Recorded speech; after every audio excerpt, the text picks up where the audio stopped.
यहाँ पे उपस्थित चंद्रमा के समान निर्मल निर्णायक गण और सितारों के समान टिमटिमाते मेरे सभी साथियों, नामुमकिन समय में भी जो वतन के काम आते हैं, सही मायनों में वही देशभक्त कहलाते हैं। जैसा कि अब बात आती है देशभक्ति की, तो 1857 में हमारे ललितपुर से करीब 100 किलोमीटर दूर झांसी में महारानी लक्ष्मीबाई ने अंग्रेजों के छक्के छुड़ा दिए थे, लेकिन किन्हीं कारणों से उस समय हमारे देश को आजादी नहीं मिल पाई। तो अगर 100 साल आजादी लेट हुई, 1857 में हमें आजादी मिल जाती, जो कि 1947 में मिली। कारण क्या रहे? हमारे देश के कुछ ऐसे गद्दार थे जिनके कारण हमें आजादी नहीं मिल पाई। उसी यहाँ पे भी ललितपुर में भी एक वाक्या है झुनारे रावत जी, जिन्होंने अमझरा मालथन के पास करीब 300 अंग्रेजों के साथ लड़ाई लड़ी। इसके बाद वहां से वो जीत के निकले और गोविंद सागर बांध की तलहटी में उनकी फिर अंग्रेजों से लड़ाई हुई, जहां पे उन्हें पकड़ लिया गया। और पकड़े जाने के बाद उनको हमारे ललितपुर के कटना बाजार में स्थित नीम के पेड़ पे करीब 5 दिन उनके शरीर को फांसी पर लटकाए रहा गया। किसी ने उनके शरीर को नहीं उतारा। अंग्रेज यह दिखाना चाहते थे कि हम ऐसे निर्मम कार्य करते हैं, अगर तुम लोग आजादी के लिए लड़ोगे तो तुम्हारे साथ भी झुनारे रावत जी जैसा व्यवहार होगा। अब बात आती है राष्ट्रभक्ति में।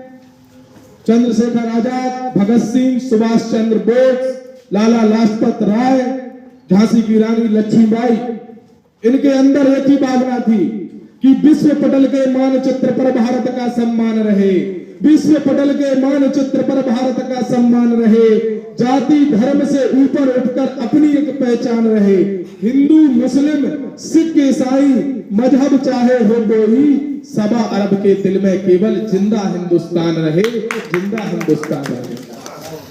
क्या है आज के समय में, जैसे हमें अतीत में देशभक्तों के बारे में पढ़ना जरूरी है, लेकिन आज के समय में क्या युवा पीढ़ी किस ओर जा रही है यह देखना भी जरूरी है, तभी राष्ट्र का पुनः निर्माण होगा। आज शाम के समय युवा पीढ़ी मंदिर नहीं जाती है, ललितपुर में चाय की दुकान पर जाती है, जहां पर चाय सिगरेट चलती है, मदरालयों में जाती है, खेल के मैदान में बहुत कम लोग जाते हैं। इसलिए क्योंकि उन्होंने देशभक्ति की भावना उनके मन में जागृत हुई ही नहीं है, उन्हें वैसे संस्कार मिल ही नहीं रहे हैं, क्योंकि वो ऐसे स्कूलों में पढ़ रहे हैं जहां पर उन्हें यही संस्कार दिए जाते हैं। दिल्ली, बंबई और अमेरिका, अफ्रीका जैसे उनके लिए संस्कार उनके दिल में डाले जाते हैं। उन्हें यह नहीं सिखाया जाता है कि माता पिता के पैर छुओ, उन्हें संस्कार नहीं दिए जाते हैं। उन्हें ये कहा जाता है कि माता पिता से भी गुड मॉर्निंग, गुड आफ्टरनून करो।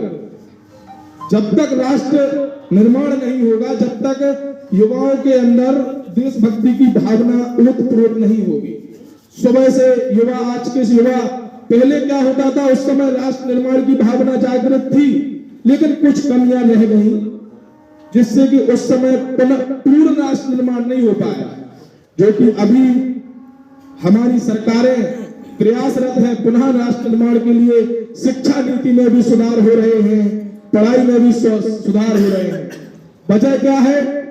कुछ सामर्थ्यवान लोग होते हैं, वो उस जगह पे राजनीति में भी कुछ लोग ऐसे हैं जो चाहते हैं कि हम हो, हमारा लड़का हो और हमारे बाद भी हम ही हो।